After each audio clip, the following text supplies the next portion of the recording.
Okay, so far you've probably hit more than a dozen homes, Sure. and you've had some people stop and talk to you at length, and others who are just spoke to you in less than 10 seconds and not even accept your brochure. So talk to me a little bit about the strategy of going house to house canvassing. Well, the strategy is there's nothing like talking to a voter to make sure that they turn out and vote and make sure that we have their support. And so you have to go to their home and in their comfort zone and talk to them. And so, yeah, sometimes people are busy and they have lives to get on with, and we respect that. But other people are more than willing to have a conversation with you. I've had several people today that are so happy that the secretary is running, and they think that she's going to win here because people want some real change, real impact on working families, middle-class families. And so as we go through the neighborhood, some people might not want to talk to you, but the ones that do are so happy that we finally have a candidate that is wanting some change here in the state.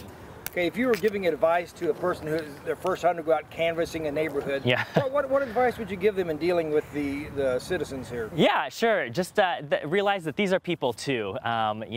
People might come off as mean, but they're just trying to get on with their life. So I would just say, try to remember that they're people too, and if anything, just make sure to say your name and say thank you, please and thank you, and have a good day when you leave the door.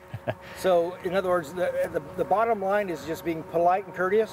Well, absolutely. I mean, at the end of the day, we are trying to get their support, and you don't do that by being rude. And so, yeah, being kind and knowing what you're going to say, being prepared when you go to the door, knowing their name, talking about where you're from, talk about the weather, find ways to connect with that person, and then you can, of course, go in and ask for their support.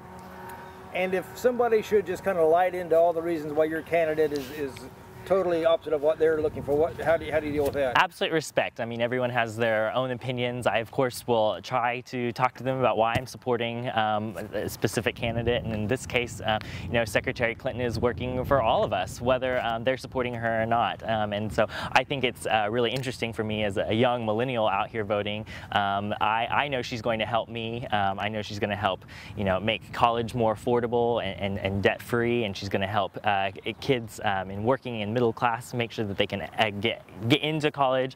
And so I think it's interesting on the doors. Yes, respect is incredibly important because at the end of the day, you might not agree with each other, but finding something and relating and telling your story is really important.